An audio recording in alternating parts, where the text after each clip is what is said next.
Amada Iglesia, Refugio de Paz, buenos días. Queremos saludarles en el amor de Cristo.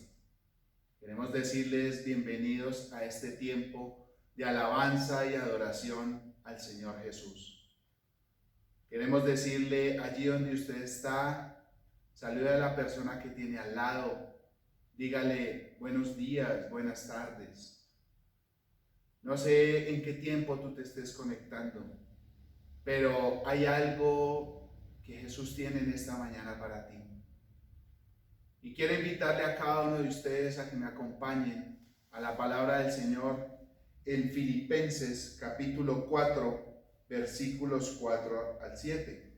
Y hoy dice la palabra en el nombre del Padre, del Hijo y con la unción del Espíritu Santo. Así que, hermanos míos y amados deseados, gozo y corona mía, estad así firmes en el Señor, amados. Vamos al versículo 4. Regocijaos en el Señor siempre. Otra vez digo, regocijaos. Por nada estéis afanosos, sino sean conocidas vuestras peticiones delante de Dios en toda oración y ruego con acción de gracias. Y la paz de Dios, que sobrepasa todo entendimiento, guardará vuestro corazón y vuestros pensamientos en Cristo Jesús. Es algo que el Señor en esta mañana nos dice y nos invita a regocijarnos en Él siempre. Y nos lo recalca y nos lo dice, regocijaos. Otra vez regocijaos.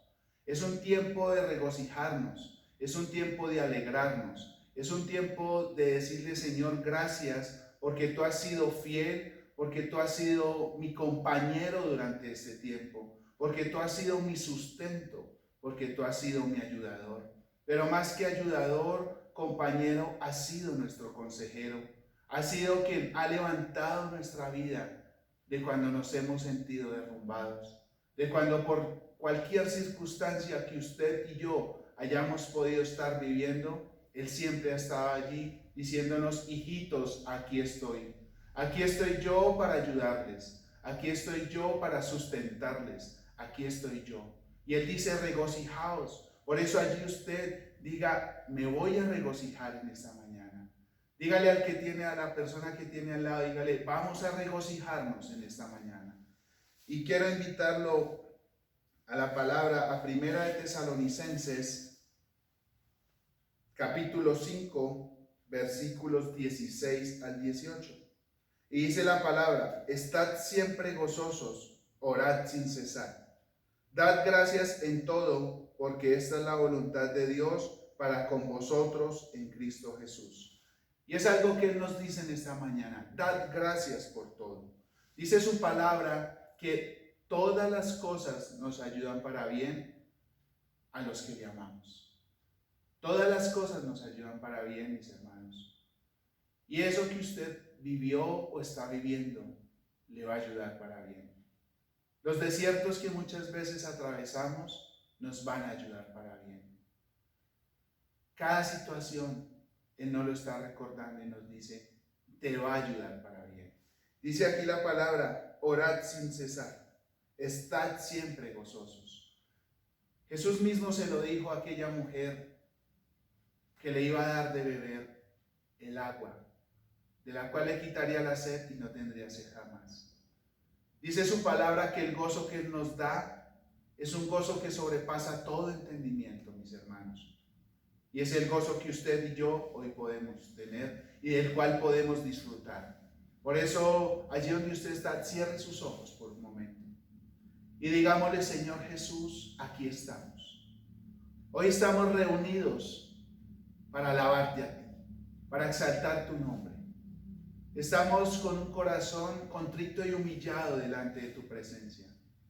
Pero no queremos que el gozo de tu salvación se aparte, Señor. Que el Espíritu Santo se aparte de nuestras vidas, sino que el gozo que sobrepasa todo entendimiento hoy esté llegando a cada casa, a cada hogar, a cada persona, a cada corazón, Señor. Por eso, Espíritu Santo, en esta mañana En el nombre de Jesús tomamos el control de los aires y tomamos el control de toda obra del enemigo que se quiera levantar para distraer nuestro corazón, distraer nuestra mente, distraer nuestra fe de ti, Señor Jesús. Por eso, Espíritu de Dios, levántate en esta mañana, levántate en cada lugar, levántate en cada corazón y afianza la fe de cada uno y dispón nuestro corazón para alabarte y para bendecirte. Por eso, mi hermano, allí donde usted está, gócese y regocíjese en esta mañana en la presencia de nuestro soberano, de nuestro poderoso, de aquel que te dio la vida y me dio la vida a mí. Por eso, hoy le invito a que nos gocemos y nos regocijemos en su presencia. Vamos todos a alabarle en esta mañana. Señor, aquí estás, y no solo hoy, sino durante toda nuestra existencia, te hemos visto mover en nuestro corazón. Has abierto caminos donde muchos de nosotros veíamos que no se podía hacer nada. Eres un Dios milagroso, cumples tus promesas, Señor. Por eso, como estás aquí, Señor,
ver, estás sobrando.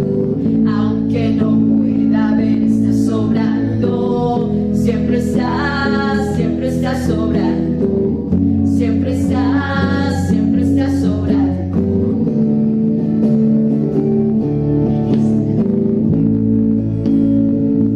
Gracias, Señor, por tu dulce presencia. Gracias porque tú bendices nuestra vida al saber que estás aquí, que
dan tu sanidad. Ante ti venimos hoy a declarar, nuestro anhelo es hacer tu voluntad. Cámbianos, toma nuestro corazón, hazlo como el tuyo, oh Señor. Ven Señor, ven Jesús, tus misericordias fluyan otra vez. Háblanos, anhelamos escuchar tus palabras que nos dan tu sanidad. Ante ti venimos hoy a declarar, nuestro anhelo es hacer tu voluntad. Cámbianos, toma nuestro corazón, hazlo como el tuyo, oh Señor. Este es el día de tu salvación, oh Dios, que tu reino venga con poder y que tu amor sea dado a conocer. Sana nuestra tierra y glorifícate. Este es el día de tu salvación, oh Dios, que tu reino venga con poder y que tu amor sea dado a conocer. Sana nuestra tierra y glorifícate. Sana nuestra tierra y glorifícate.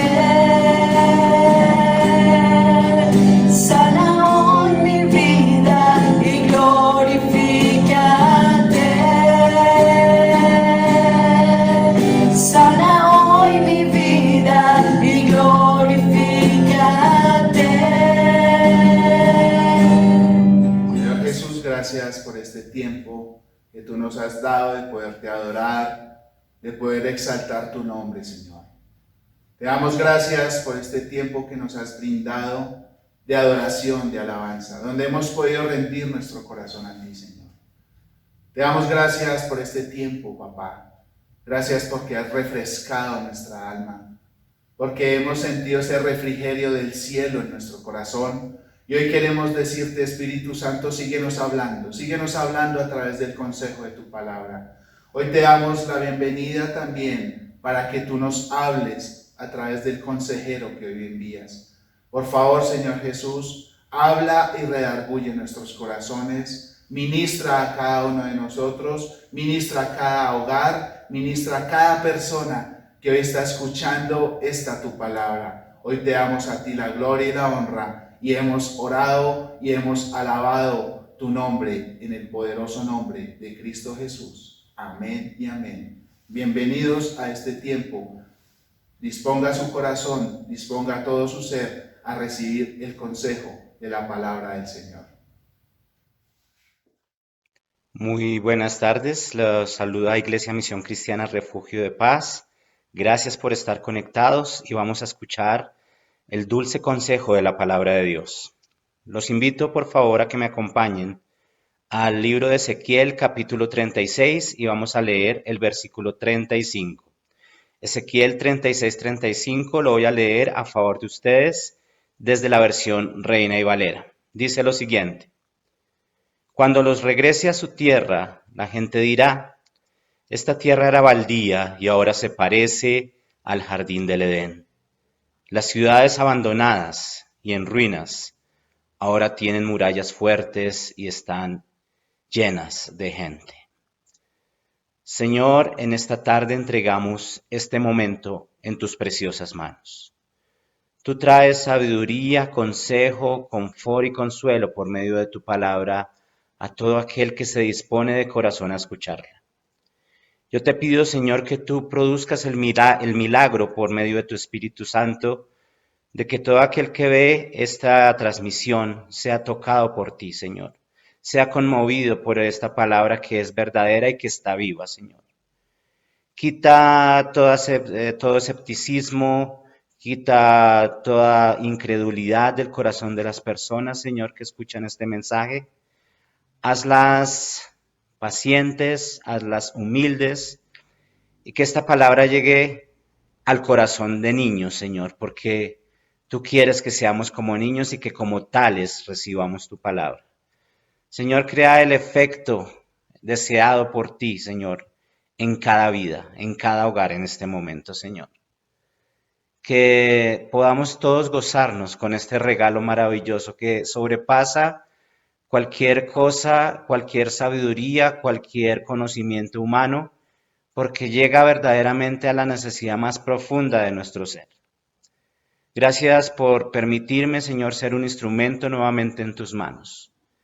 Y por favor, permite, Señor, que este tiempo sea un tiempo que valga la pena vivir y del cual no saldremos igual. Muchas gracias, Señor, te damos. En el nombre de tu precioso Hijo Jesucristo.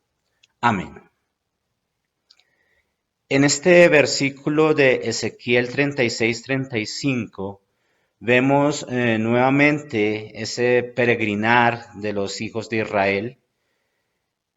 Hemos conocido cuál fue la historia de este pueblo, un pueblo escogido y formado por Dios para dar nacimiento al Mesías. Fue gracias a ese amor y a esa misericordia que Dios mostró al pueblo de Israel, que a través de ese pueblo se nos fue dado el Salvador del mundo. Y fue un pueblo que pasó muchas vicisitudes, muchos altos, muchos bajos, y uno de esos momentos difíciles y duros fue el tiempo del cautiverio, que de alguna manera ellos por su propia desobediencia provocaron. Dios utilizó ese tiempo de cautiverio para enseñarles, para exhortarles, para disciplinarles. Pero aún en medio de esos momentos tan duros, tan difíciles como los que fueron esos años de cautiverio, Dios estuvo constantemente dándoles promesas de vida. Y aquí vemos esta promesa que dice que cuando los regrese a su tierra, la gente dirá, esta tierra era baldía y ahora se parece al jardín del Edén. El Señor le dice a su pueblo que volverán a su tierra, esa tierra que quedó abandonada, que quedó destruida, que ahora es un lugar desierto, que es un lugar que no produce nada. El Señor les dice y les asegura que esa tierra se va a volver a convertir en algo fértil y la compara con el jardín del Edén. En la memoria colectiva del ser humano está esta imagen del jardín del Edén, incluso no siempre en personas creyentes, pero siempre en nosotros está esa memoria de ese tiempo del Edén, un tiempo de perfección, un tiempo de plenitud. Cuando Dios crea al ser humano, su propósito original fue ponerlo en ese lugar, dice que es un huerto o un jardín, y lo imaginamos como un lugar lleno de vida, de vegetación, de animales que vivían con libertad, de un clima perfecto, de un clima que no era ni demasiado frío ni demasiado caliente, una tierra que producía frutos espontáneamente, Muchas imágenes nos vienen a la mente de ese lugar del Jardín del Edén, pero lo más importante es que el ser humano vivía en armonía con Dios. Había una comunicación directa entre el hombre y Dios. Dios vivía con el hombre, le acompañaba, le hablaba, y el hombre se gozaba de la presencia de Dios constantemente. El hombre en su dimensión física y en su dimensión espiritual era un ser pleno. Y pues lo que está en nosotros, esa memoria colectiva de la que hablábamos, es que quisiéramos volver a ese estado original de la humanidad, ese estado original que tuvimos en el Edén y que desafortunadamente se perdió. Entonces vemos que la vida del ser humano empieza en un jardín maravilloso.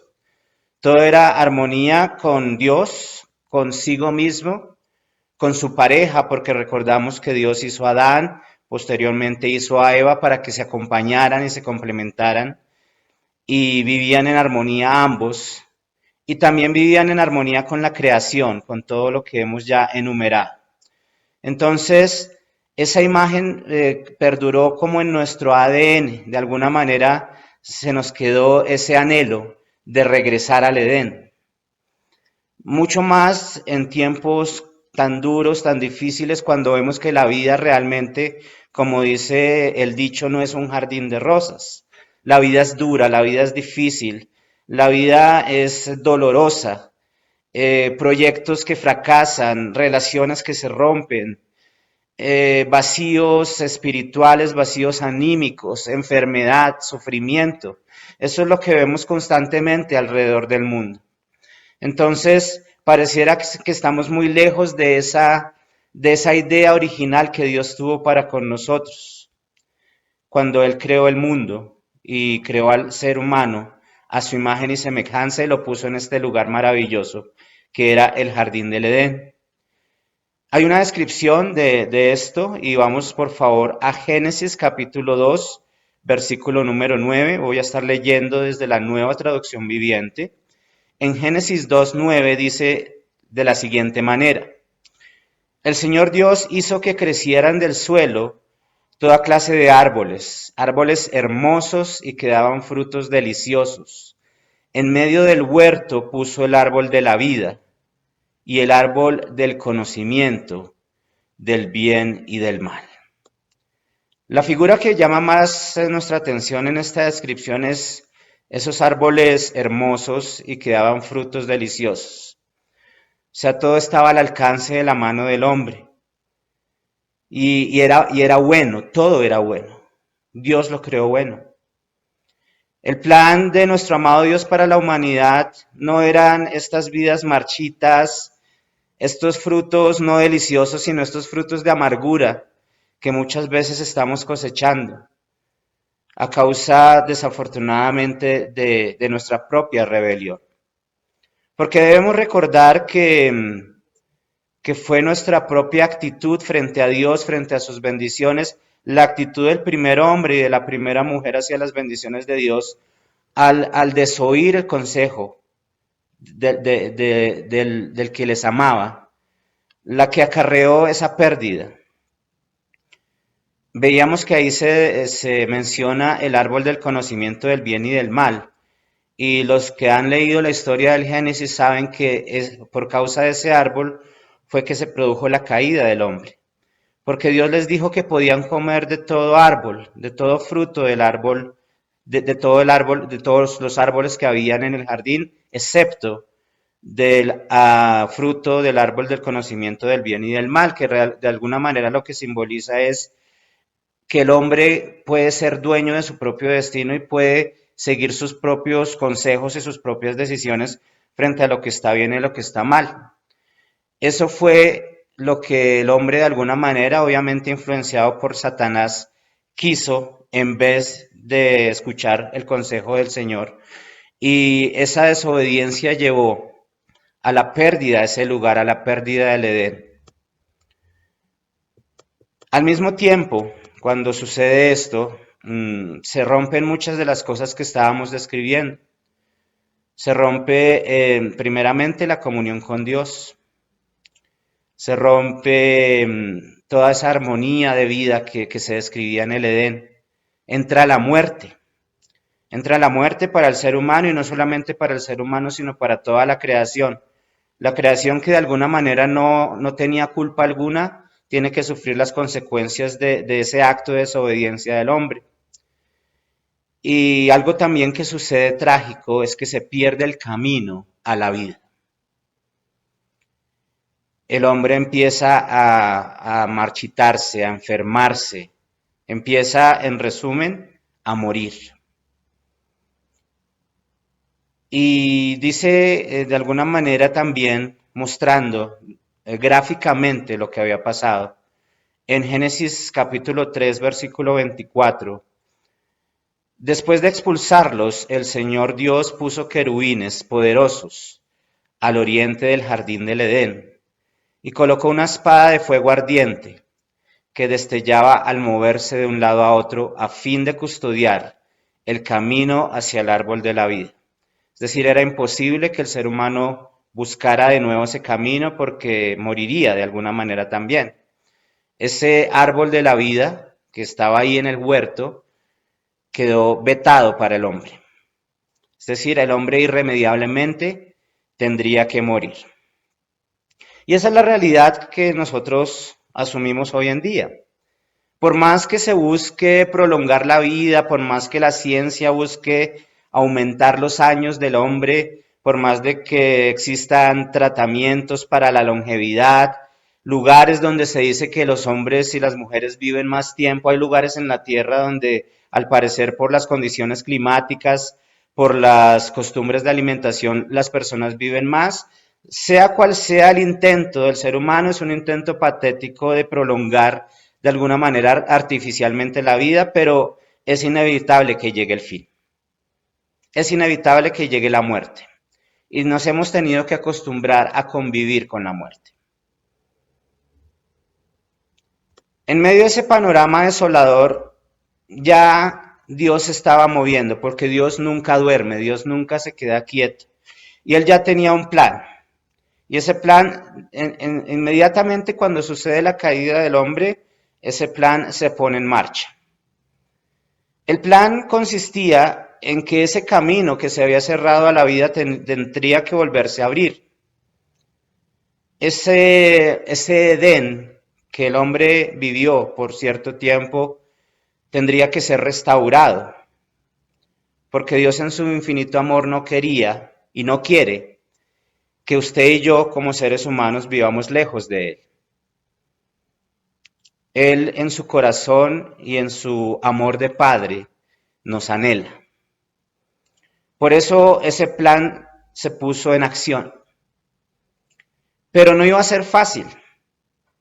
No iba a ser fácil volver a reconectar esos hilos que se rompieron. Porque la vida y la verdad vienen de Él y residen con Él y en Él. Y el ser humano también empezó a partir de ese momento a buscar caminos alternativos a la vida, a la verdad que solo estaba en Él. Por eso el ser humano se inventó las religiones. Las religiones son intentos del ser humano de volver a conectarse con Dios. Precisamente la palabra religión viene de religare, es decir, de volver a unir.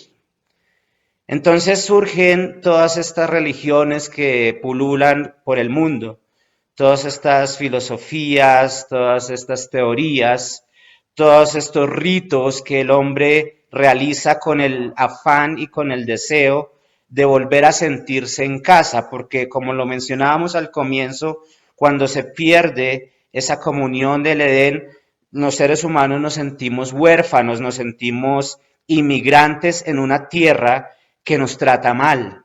Y aunque logremos ciertas cosas y logremos cierta estabilidad a través de los años, siempre en nosotros va a estar esa sensación de que algo falta, de que aún no hemos llegado a casa, de que no podemos sentarnos a descansar y poder decir, por fin lo logré, por fin ya me siento lleno, ya mi espíritu puede reposar. Eso nunca se va a lograr por los medios que el ser humano ha creado. Entonces, en realidad lo que nosotros tenemos que hacer es ceñirnos al plan de Dios, porque es un plan bueno y es un plan perfecto. Si seguimos insistiendo por medio de las religiones, por medio de las filosofías, por medio de los rituales, nunca podremos sentir esa paz y esa plenitud de nuestro corazón. Y para que ese plan de Dios se llevara a cabo tuvieron que pasar miles de años, milenios, para que esos tiempos maduraran y para que llegara por fin la revelación más grandiosa que puede existir. ¿Y cuál fue esa revelación? Que la única manera de conectarse nuevamente el ser humano y Dios era que Dios mismo se hiciera hombre y descendiera a la tierra.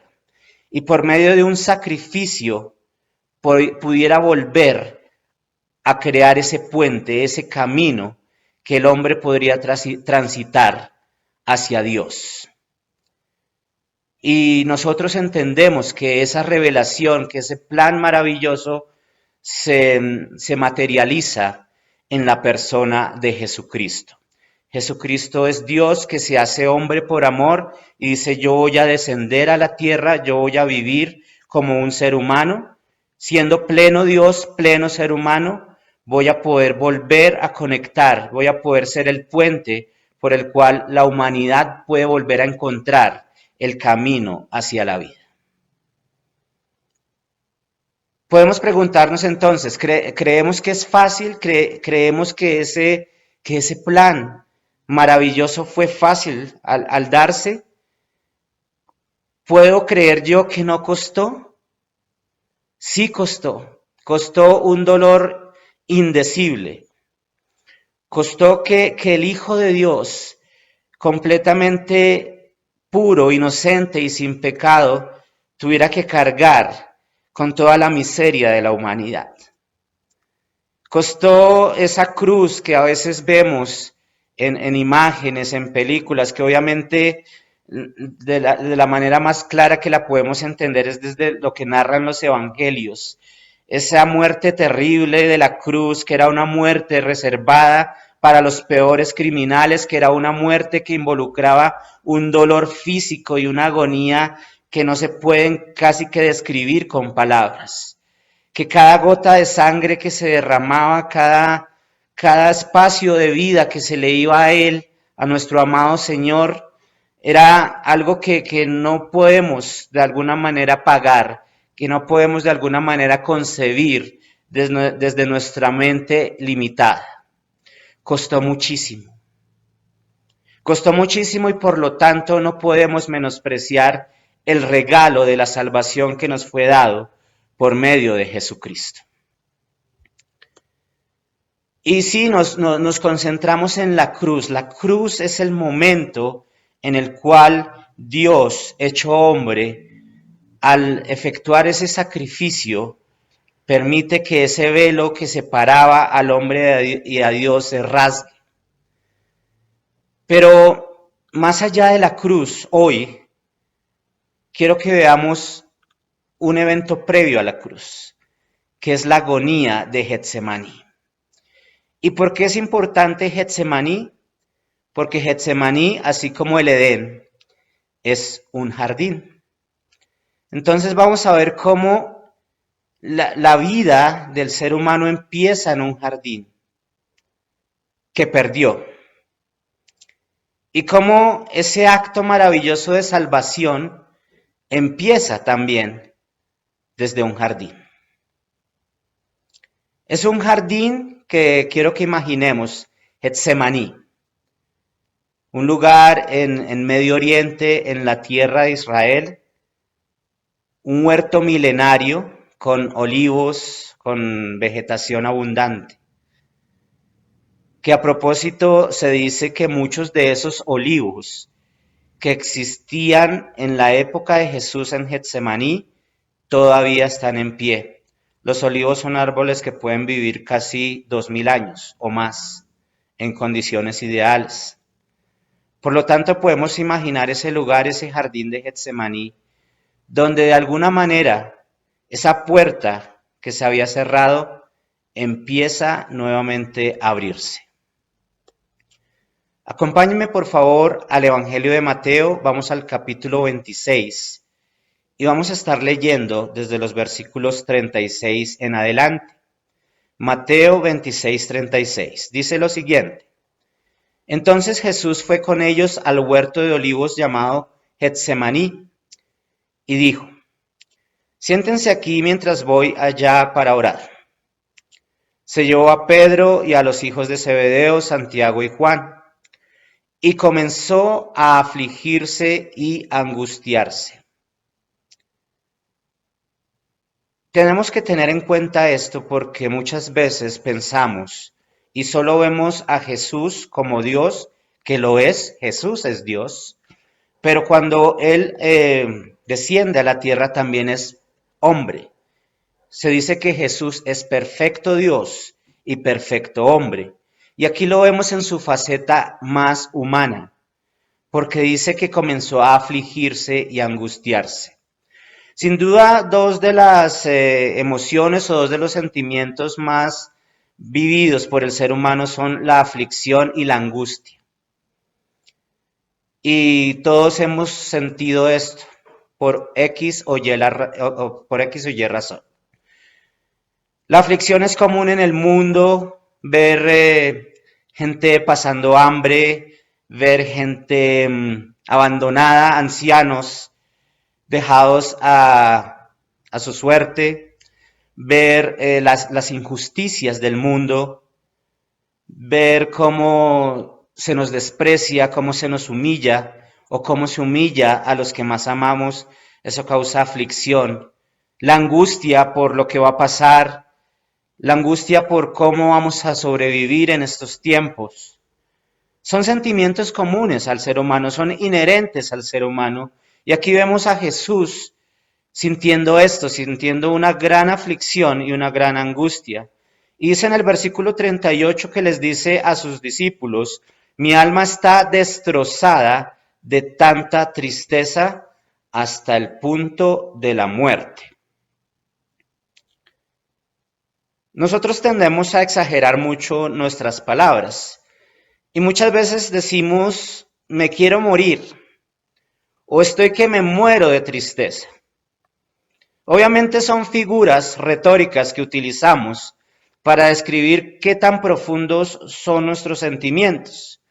Pero yo me pregunto si realmente, literalmente, nosotros hemos sentido una angustia y un dolor en el alma que nos lleven a pensar que estamos cerca a la muerte.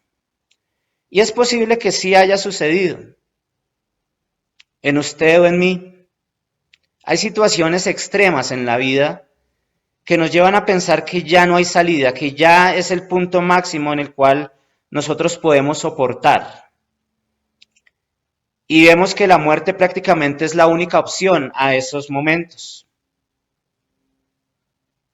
Pero no sé si realmente pudimos haber sentido eso en la intensidad en la que Jesús sintió. Y vamos a ver que en realidad no se acerca ni un poquito a aquello que sentimos, sin menospreciarlo, a lo que sintió Jesús. Dice que Él le pide a sus discípulos: quédense aquí y velen conmigo. Jesús se sentía solo y necesitaba el apoyo, la compañía de sus discípulos. Muchas veces nosotros, en estados de angustia, en estados de enfermedad física o espiritual o anímica, lo único que realmente necesitamos es compañía. No necesitamos muchas veces dádivas materiales. No necesitamos incluso, y puedo sonar fuerte, sermones. No necesitamos que nos sermoneen. No necesitamos que vayan con una Biblia debajo del brazo y nos hagan así. Necesitamos una compañía reconfortante, una compañía que se hermane con nuestro dolor. Necesitamos esa mano amiga que esté ahí sosteniéndonos. Muchas veces en silencio, no necesitamos palabras. Y aquí lo que les dice es eso: quédense aquí y velen conmigo, acompáñenme. Hemos en estos tiempos tal vez menospreciado el valor tan grande que tiene la compañía de otra persona. Sentir el aliento de una persona cerca a uno, sentir su presencia física. Eso no tiene ninguna manera de ser reemplazado. Una llamada virtual es hermosa cuando se hace con el corazón, con un sentimiento puro y sincero, pero nunca va a reemplazar la presencia de la persona en sí. Por eso yo espero que en estos tiempos no nos hayamos mal acostumbrado a que todo lo que hacemos y toda esa hermosa conexión entre nosotros se canalice solamente por lo virtual. Dios en su infinita misericordia nos regalará el momento de compartir con muchos amados de manera presencial, y lo anhelamos y lo queremos y lo necesitamos. Y el Señor Jesús lo necesitó. Dice entonces que Él les pide que se queden con Él. Y Él dice esta frase que es muy contundente: mi alma está triste hasta la muerte. Y son palabras que hoy hacen eco, que retumban alrededor del mundo. Son palabras de dolor y de agonía. Pero este dolor y esta agonía tenían una fuente en Jesús, que tal vez por eso la hacen diferente, como lo decíamos, a la que nosotros hemos podido sentir. Es una agonía que nace del amor. Es una agonía que nace de saber que era necesario hacer un sacrificio eterno para que usted y yo fuéramos restaurados a la presencia de Dios. Imaginémonos esto, porque realmente no tiene parangón con nada de lo que podamos pensar. Es el Hijo de Dios, el Dios Todopoderoso hecho hombre, pidiéndole a unos simples mortales que lo acompañen. Pero sucedió. Y eso muestra de alguna manera el amor tan grande que Dios le tiene a usted y me tiene a mí. Dios le ama. Y eso suena a una frase de cajón.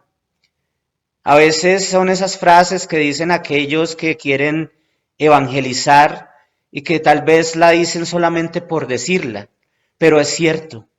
Si usted logra discernir hoy eso que Jesús hizo por usted y por mí, esas palabras verdaderamente van a empezar a tomar valor. Dios lo ama. Dios lo ama y ha estado con usted en esos momentos de angustia indecible. Tal vez ha sido el único que ha estado con usted, que ha escuchado su lamento, que ha puesto su presencia junto a usted para que usted no se sienta desconsolado hasta la muerte. Ha sido Él, ha sido Jesús mismo el que ha secado sus lágrimas en muchos momentos. Y hoy más que nunca está dispuesto a hacerlo nuevamente. Jesús se acompaña de sus discípulos, pero sabe que esa compañía humana, aunque es valiosísima, no es suficiente para pasar ese momento que Él tenía que pasar. Por lo tanto, dice la palabra que Él va adelante, sus discípulos se quedan atrás un momento y Él va adelante ¿cómo? Solo.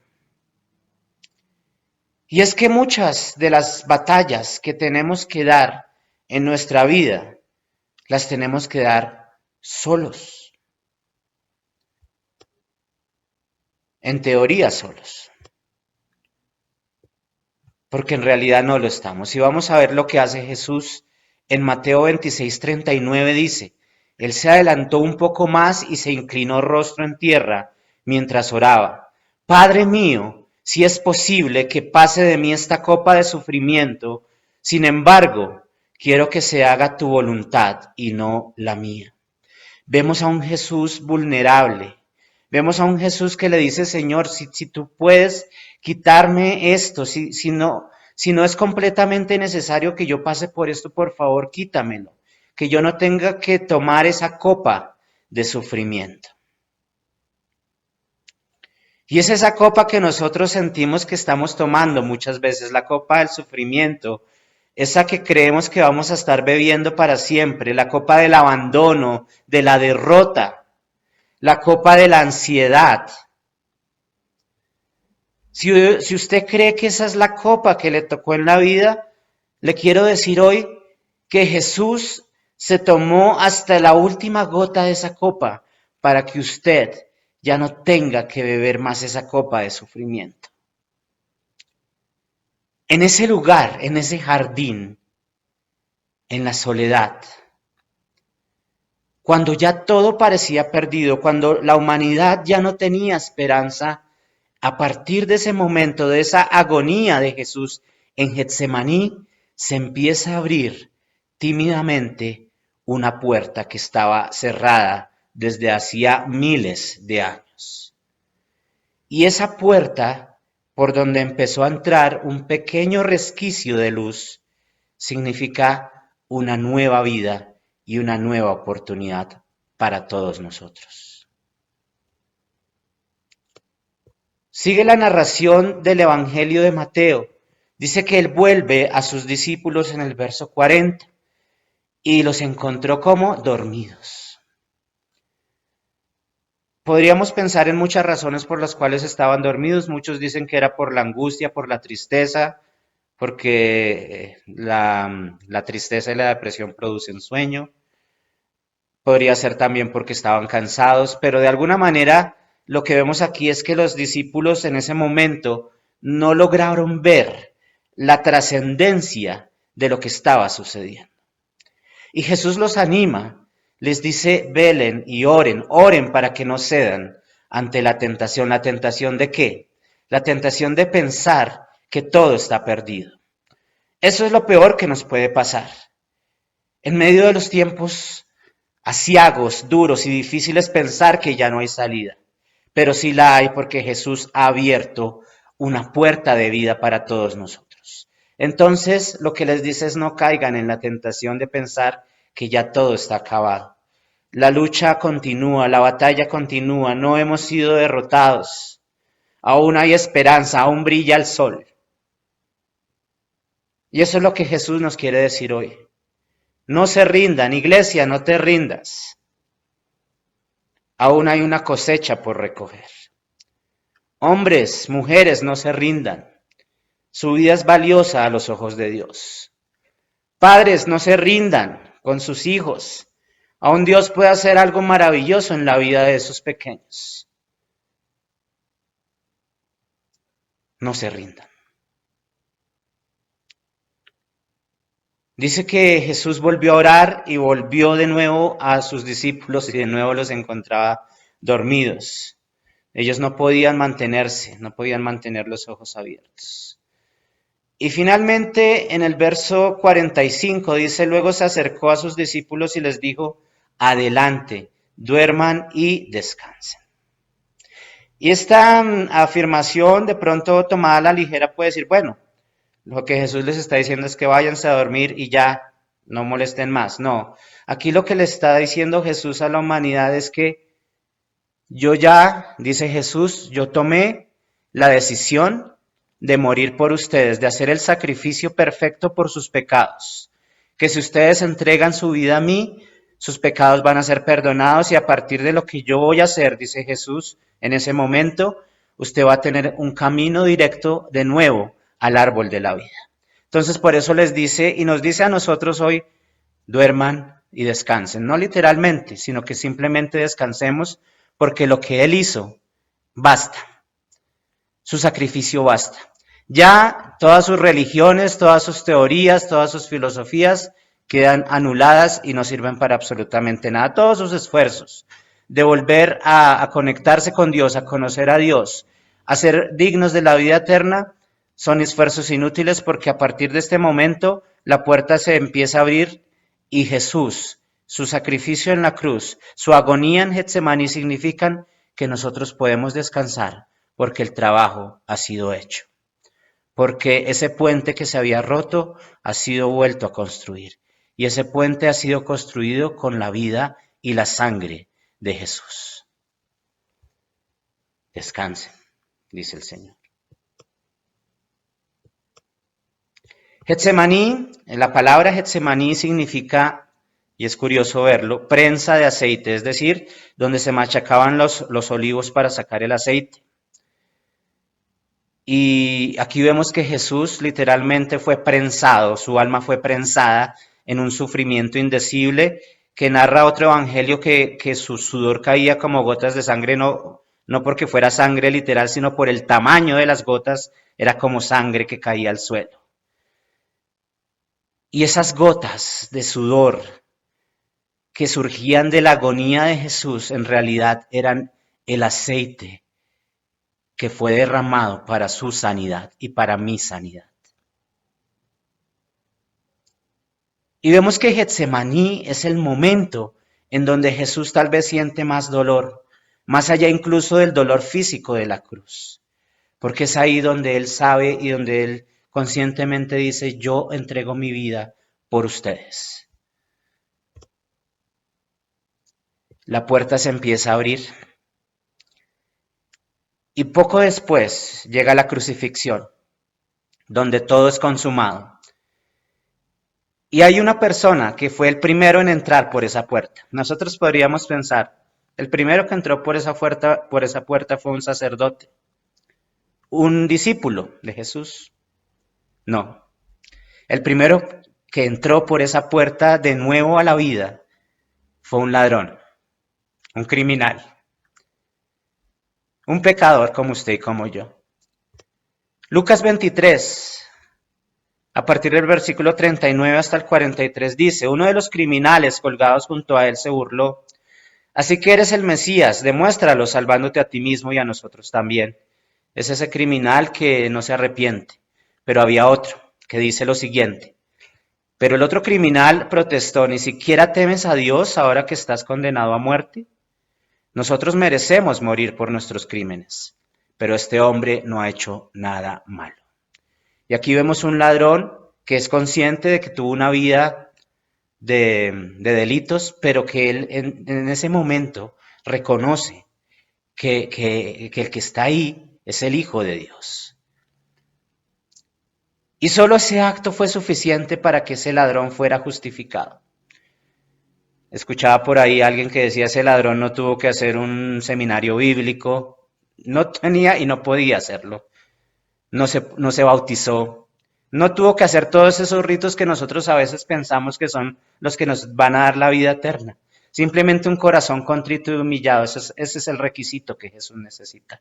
Y dice, nosotros merecemos morir, y sí, y esas palabras tenemos que repetirlas usted y yo, nosotros merecíamos la muerte. Si vamos a ponernos frente a frente con el Señor, lo que nosotros merecemos es la muerte y el infierno.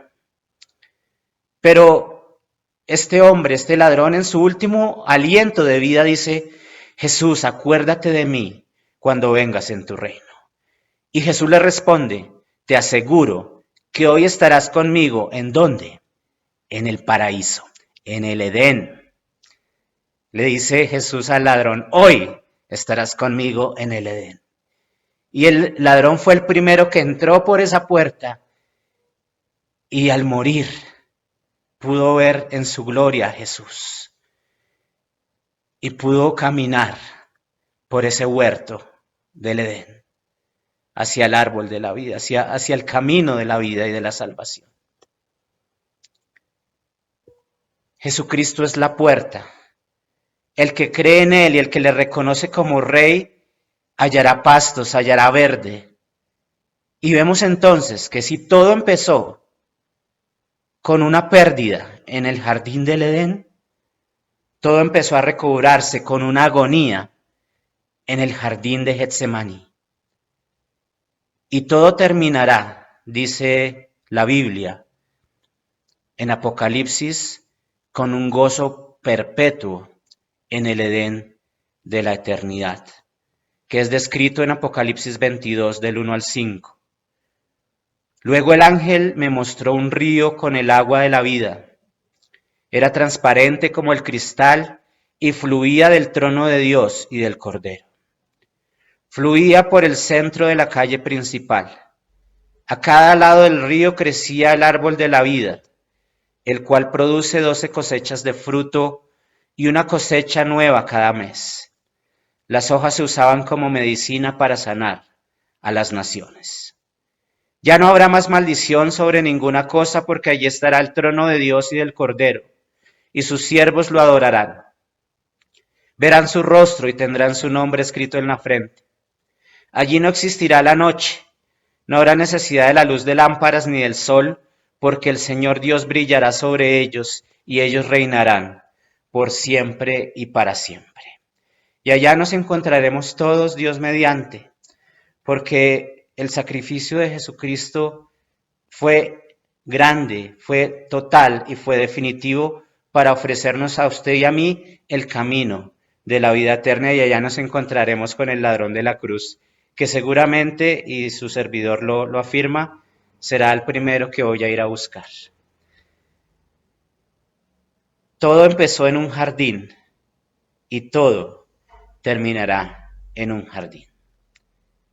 Gracias al sacrificio hermoso y maravilloso de nuestro Señor Jesucristo en la cruz, y además por esa agonía que Él tuvo en Getsemaní. Si hoy usted está viviendo un Getsemaní, seguramente tenga presente que el Señor tomó esa copa amarga por usted, y que estos tiempos de agonía y de dolor pasarán. Y el Señor va a traer tiempos de refrigerio para todos nosotros. Oremos. Padre, muchas gracias por esta hermosa palabra que nos llena de un ánimo, de un consuelo y de una esperanza grande. Podemos casi que visualizar ese jardín del Edén, donde algún día gozaremos por toda la eternidad.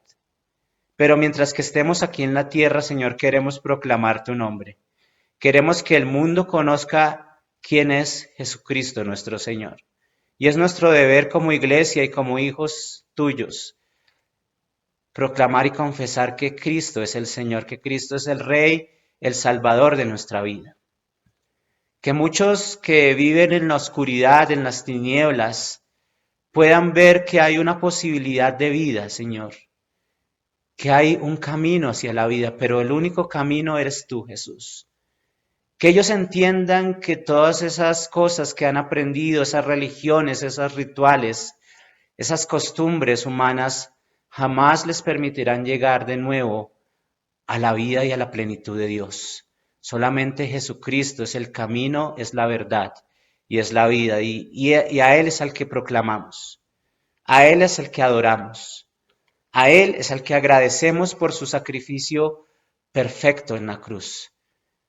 Lo vemos ahí en Getsemaní sufriente, angustiado. Y más que nunca hoy agradecemos por eso que Él hizo tan maravilloso por nosotros. No hay dolor que Él no pueda entender. No hay padecimiento del que Él no pueda compadecerse. Y a ti, Señor Jesús, te damos todo el honor y la gloria, porque entendemos que eres perfecto Dios, perfecto hombre, y que te dueles con nosotros en nuestros momentos de necesidad, pero que has abierto un camino, una puerta hacia la luz, hacia la verdad. Y hacia allá caminaremos día tras día. Nos cuesta, y puede que nos cueste mucho mientras estemos en esta tierra, pero no abandonaremos, Señor. Y tu Espíritu Santo estará con nosotros y nos guiará para que no dejemos nunca el camino que lleva a la vida, que eres tú, Señor. Te adoramos, te bendecimos y te glorificamos. Por Cristo Jesús hemos hecho esto y lo seguiremos haciendo por siempre. Amén y amén. Saludos y que el Señor siempre esté con ustedes. Y el mundo busqué y no pudo llenarme. Ningún tesoro que pueda ganar me saciará. Mas llegaste tú.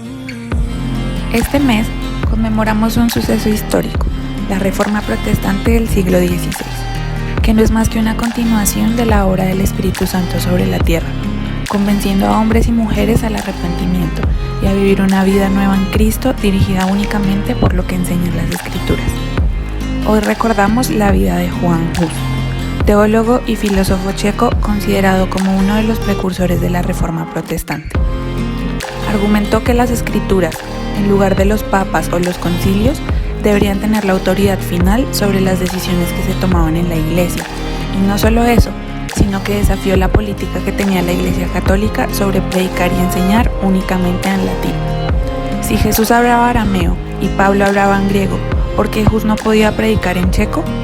Fue quemado en la hoguera en 1415 por ello.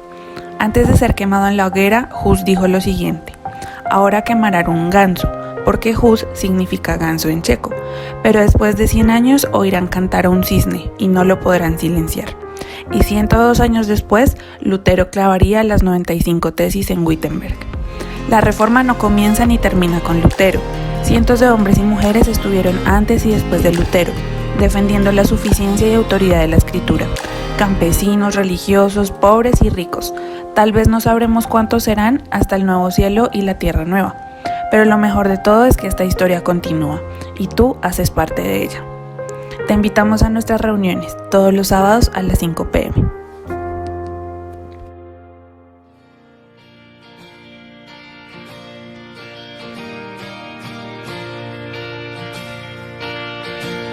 Y el mundo busqué y no pudo llenarme. Ningún tesoro que pueda ganar me saciará. Mas llegaste tú.